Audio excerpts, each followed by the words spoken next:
Hello guys, this is advocate Smith चाले from the चाले associate. जैसे कि मैंने को बताया था कि मैं इस वीडियो में आपको बताऊंगा कि AIBE 21 के लिए आपकी स्ट्रेटजी क्या रहेगी। देखिए, वीडियो ज़्यादा लंबा नहीं होगा, वीडियो बहुत छोटा होगा और बहुत ही इंफॉर्मेटिव होगा, तो इस वीडियो को बहुत ध्यान से देखिएगा। मैंने को बताया था कि AIB 21 मेरा पहला अटैम्प्ट था और अपने पहले अटैम्प्ट में ही मैंने 95 आउट ऑफ 79 का स्कोर किया था, क्योंकि मैं जुडिशियल एस्पिरेंट हूँ और मैंने थ्योरी को बहुत अच्छे से पढ़ा है। मुझे हर एक बेरेक्ट को डी कोड करना आता है। मैंने इस पर बहुत टाइम लगाया, तो मेरे लिए वो एग्ज़ाम ज़्यादा टफ नहीं था। लेकिन अगर आपको बेरेक्ट को डी कोड करना नहीं आता और आपकी थ्योरी कच्ची है, तो आपको इस एग्ज़ाम को हल्के में नहीं लेना चाहिए। एग्ज़ाम हल्के में लेने वाला नहीं है, क्योंकि पहले के टाइम क्या होता था, AIB 20 से पहले जो AIB का एग्ज़ाम आता था वो डायरेक्ट बेरेक्ट से आता था, पर अब डायरेक्ट बेरेक्ट से नहीं आता। तो स्ट्रेटजी बताऊंगा, स्ट्रेटजी को फॉलो करना, और अगर वीडियो अच्छी लगे तो चैनल को सब्सक्राइब जरूर कर लेना, क्योंकि मैं इस तरह की वीडियो चैनल पे अब बनाऊंगा। बीच में मैं बहुत ज़्यादा बिजी हो गया था, क्योंकि जुडिशियल एस्पिरेंट होने के नाते डेली 7 घंटे की स्टडी और साथ साथ कोर्ट जाना, कोर्ट की प्रैक्टिस करना, और भी 2-3 प्रोग्राम मैंने और नए शुरू किए थे सीखने के लिए, तो बहुत टाइम की कमी रहती थी। लेकिन ये आज की वीडियो आप लोगों की जरूरी थी, इसलिए मैंने इस वीडियो को अपना जरूरी समझा। वीडियो में कुछ एडिटिंग नहीं होगी, क्योंकि इतना टाइम मेरे पास होता नहीं है दोस्त, तो बहुत सिंपल वीडियो बना रहा हूँ। सबसे पहला तो ये है कि आपको ये बात तो पता होगी कि इसके अंदर आपको बेरेक्ट ले जाने अलाउड होते हैं, कि आप इसके अंदर बेरेक्ट लेके जा सकते हैं। ओके, तो आप क्या कीजिएगा, आप अमेजोन से बेरेक्ट को ऑर्डर कर लीजिएगा और सारे के सारे बेरेक्ट मंगाइएगा। प्लस जब मैंने बेरेक्ट को ऑर्डर किया था तो मेरे बेरेक्ट के अंदर इनकम टैक्स का बेरेक्ट नहीं था, और उस एग्जाम के अंदर इनकम टैक्स से डायरेक्ट 7 क्वेश्चन थे, तो इनकम टैक्स का बेरेक्ट जरूर मंगाना। दूसरी बात, अब आप क्या करेंगे, काफ़ी सारा टाइम लगाएंगे, मॉक टेस्ट देंगे, बहुत सारे पुराने एग्जाम्स के पेपर देखेंगे, उसका कोई फायदा नहीं है दोस्त। रीज़न ये है कि BCI की, बार काउंसिल ऑफ इंडिया की, अभी रिसेंटली की स्टेटमेंट थी चेयरमैन की कि 40% of advocate are fake, are जो लोग प्रैक्टिस कर रहे हैं कोर्ट के अंदर वो फेक हैं, और उनकी डिग्री की जांच की जाए। ओके, अभी 8 कॉलेज को बैन किया गया है बार काउंसिल ऑफ इंडिया के द्वारा। तो बार काउंसिल ऑफ इंडिया खुद चाहती है कि बहुत ही अनाउंस और बहुत ही अच्छे पॉलिश्ड एडवोकेट इस प्रोफेशन में आए, क्योंकि इस प्रोफेशन की गरिमा धीरे धीरे गिर रही है। इस गरिमा को उठाने के लिए उन्होंने फैसला किया कि AIB का जो एग्जाम है वो टफेस्ट से टफ बनाया जाए, ताकि सिर्फ और सिर्फ पॉलिश्ड एडवोकेट्स इसको पास करके प्रैक्टिस के अंदर आ पाएं। और ये तो आपको पता ही होगा कि AIB का करना जरूरी क्यों है, क्योंकि इसके बाद ही आप सही मायने में किसी कोर्ट के अंदर प्रैक्टिस कर सकते हैं, जिसके बाद आपको सर्टिफिकेट ऑफ प्रैक्टिस मिलता है। मेरा सर्टिफिकेट ऑफ प्रैक्टिस मेरा अभी तक 15 दिन बाद पहले ही आया था। तो इसमें AIB को पास करने के लिए देखिए, आपके पास सिलेबस तो होगा, इस सिलेबस सब बच्चों को मिल गया होगा। इंटरनेट पे बहुत जगह इसका सिलेबस है। जो मेजर सब्जेक्ट है, जैसे कि CPC, constitution of India, like BNS, BNSS और BSA, ओके, ये जो सब्जेक्ट हैं ये मेजर सब्जेक्ट हैं, और उसके बाद माइनर सब्जेक्ट हैं, Hindu law, Muslim law, income tax and Indian contract act, और बहुत सारे। तो आपने करना क्या, सबसे पहली स्ट्रेटजी यही है जो मैंने अपनाई थी, कि आपने अपने बेरेक्ट को बहुत ही अच्छे तरीके से अरेंज करना है टेबल पे। मीन टू से कि सपोज कीजिए कि आपने अपनी टेबल पे बेरेक्ट रखे हुए हैं, आपने BNS, BNSS, BSA और CPC आपने इस तरीके से रखे हैं। यहां पर आपने रखा CRPC, IPC, और यहां पर रखा आपने कॉन्स्टिट्यूशन। आपको हर एक बेरेक्ट की अरेंजमेंट पता होनी चाहिए। इसमें होगा क्या कि जैसे आप क्वेश्चन देखेंगे, कोई क्वेश्चन कॉन्स्टिट्यूशन से होगा, कोई क्वेश्चन BNS से होगा, कोई क्वेश्चन BNSS से होगा।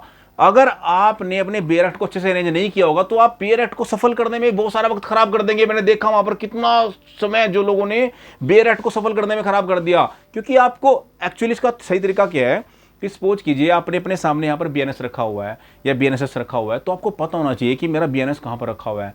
कोई क्वेश्चन आपने देखा, BNS से देखा, BNS का बेरेक्ट उठाया, उसको मार्क किया, उस बेरेक्ट को वहीं पर रख दिया, ताकि नेक्स्ट टाइम आपको पता हो कि मेरा BNS कहाँ पर रखा है और मेरा BNSS कहाँ पर रखा है।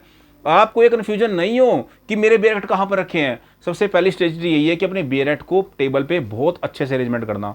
नंबर 2, सबसे पहले आपने करना क्या है, सबसे पहले आपने वो 50 क्वेश्चन ढूंढने हैं जो बेरेक्ट से आपके एग्जाम पेपर में है। पहले क्या होता था, पहले 50 के 50 क्वेश्चन डायरेक्ट बेरेक्ट से आते थे, इसको पास करना बहुत ही आसान होता था। लेकिन अब इन्होंने क्या कर दिया है, जो 50 क्वेश्चन होते हैं वो बेरेक्ट से तो होते हैं, जिसमें से सिर्फ 25 क्वेश्चन ही ऐसे होंगे जो आपको शायद डायरेक्ट देखने को मिले। जो 25 क्वेश्चन होंगे वो बिल्कुल इनडायरेक्ट होंगे। सबसे पहले आपने वही क्वेश्चन टारगेट करने हैं जो बेरेक्ट से हैं। अगर आपने वो 50 क्वेश्चन ढूंढ के 50 क्वेश्चन बेरेक्ट से ढूंढ के अगर आपने मार्क कर दिया, तो समझ लीजिए आप 101% पास हैं, क्योंकि 40 नंबर वाला इस एग्जाम के अंदर पास माना जाता है। उसके बाद सबसे पहले आपने कौन से क्वेश्चन ढूंढने हैं जो बेरेक्ट से डायरेक्ट या इनडायरेक्ट दिए हुए हैं, उसके बाद सेकंड जो आपका स्टेप होगा वो क्या होगा, सेकंड स्टेप आपने वो क्वेश्चन ढूंढने हैं जो आपको ऑटोमेटिकली आपने कहीं ना कहीं पढ़े हैं, कहीं ना कहीं सुने हैं, प्रैक्टिस में सुने हैं, या आपको पता ही है कि इसका आंसर ये होगा। उसके बाद आपने वो क्वेश्चन अटेम्प्ट करने हैं, सेकंड। और थर्ड सबसे लास्ट में आपने वो क्वेश्चन आपने अटेम्प्ट करने हैं जो रीजन और असर्शन के होंगे। रीजन और असर्शन के क्वेश्चन सिर्फ आपका वक्त बर्बाद करने के लिए डाले जाएंगे, ताकि उन क्वेश्चन के अंदर आप ज्यादा से ज्यादा समय बर्बाद कर सकें। लास्ट क्वेश्चन पेपर के अंदर 20 क्वेश्चन रीजन असर्शन से थे, और वो क्वेश्चन सिर्फ वही सोल्व कर पाएगा जिसने जुडिशरी की तैयारी कर रखी है, क्योंकि वो टोटली कॉन्सेप्चुअल बेस्ड क्वेश्चन होंगे। ज्यादातर बच्चे क्या करेंगे, सबसे पहला टाइम अपना रीजन और सेशन पे ही खराब करेंगे। रीजन और सेशन के क्वेश्चन को स्टार्टिंग में टच मत करना, क्योंकि वो क्वेश्चन आपका दिमाग घुमा देंगे, वो इतने ज्यादा कंफ्यूजिंग होंगे, आप वक्त भी बर्बाद करेंगे और क्वेश्चन भी गलत करेंगे आप। ओके, सबसे खुशी की बात यह है कि इसके अंदर नेगेटिव मार्किंग नहीं है, तो आपको डरने की जरूरत नहीं है। तो तीसरे नंबर पे आते हैं आपके रीजन और असर्शन के क्वेश्चन, जिनको आप देखेंगे, दिमाग से सोचेंगे और उनको अटेम्प्ट करेंगे। ठीक है, ये हो गया आपकी तीसरी स्ट्रेटजी। सबसे पहले मैंने क्या बताई, डायरेक्ट को अरेंज करना मत भूलना कि कैसे अरेंज करना है। सेकंड टाइम आपने सबसे पहले वो क्वेश्चन ढूंढने हैं जो डायरेक्ट से डायरेक्ट होंगे, इनडायरेक्ट होंगे। थर्ड रीजन असर्शन, और थर्ड वो जो आपको पता है। फोर्थ वो जो रीजन असर्शन है। उसके बाद जो इंपॉर्टेंट है, जो पेन आप लेके जाएंगे, एक पेन आता है जिसकी आगे से निब थोड़ी मोटी होती है, वो गोले मारने के लिए पेन होता है, वो गोले मारने के लिए। ठीक है, पतली नीब वाला मत लेके जाना, उससे गोले मारने में बड़ा टाइम लगता है। आप मोटी नी वाला पेन लेके जाना, ओके, उससे गोले मारना, क्योंकि उससे थोड़ा जल्दी हो जाता है, क्योंकि मैंने भी वो यूज़ किया था। सबसे बड़ी बात यह है कि OMR सीट को बहुत ध्यान से भरना। बहुत सारे बच्चे OMR सीट को भरने में गलती कर देते हैं। एग्जाम से 20 मिनट पहले आपको OMR सीट दी जाएगी, और OMR सीट को अगर आपको कुछ नहीं पता तो आप एग्जामिनर से पूछना, और पूछ के उसको भरना। उसमें कोई भी किसी तरह की गलती की गुंजाइश नहीं करना।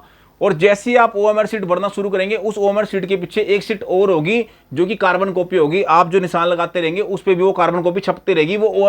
उस OMR सीट के बाद जब एग्जाम खत्म हो जाए तो उस कार्बन कॉपी को लेके आना बहुत जरूरी है। उसको लेके जरूर आना, ताकि आप अपने क्वेश्चन आंसर को पहले दिन ही मिला सके कि कौन से मेरे ठीक हैं, कौन से मेरे गलत हैं।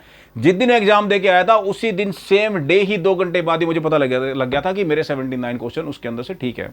ओके, दूसरी बात आपको बताना चाहूंगा कि देखिए, पेपर तो नो डाउट मुश्किल होगा। देखिए, मैं आपको बिल्कुल भी झूठा दिलासा नहीं दूंगा, क्योंकि जब मेरा एग्जाम था I-20 का, तो उससे पहले सारे एग्जाम बहुत आसान ही आए थे। तो मुझे ये बोला गया था कि बहुत आसान है, इसको पढ़ने की जरूरत नहीं है, तुम तो जुडिशरी एस्पिरेंट हो, तुम तो जुडिशरी तैयारी कर रहे हो, तुम तो ऐसे क्रैक कर दोगे। लेकिन फिर भी मैंने पढ़ा, फिर भी मैंने पढ़ाई की। अब पढ़ना किस तरीके से, आप देखिए, जितने भी मॉक टेस्ट आप पढ़ेंगे, जितने भी आप क्वेश्चन आंसर आप पढ़ेंगे, जितना भी आप देखेंगे, भाई कुछ दिमाग में रहने वाला नहीं है आपके। सही बताऊं, अगर आपने पहले उस चीज को नहीं पढ़ा तो वो सब गायब हो जाएगा। आप सिर्फ क्या कीजिए, आप बेरेक्ट को खोलिए और बेरेक्ट में देखिए कि कौन सा पोर्शन कहां पर है, कौन से पोर्शन से कहां क्वेश्चन आते हैं। सपोज कीजिए आपने कोई यूट्यूब वीडियो देखी, उन्होंने बोला कि अरेस्ट का जो पोर्शन है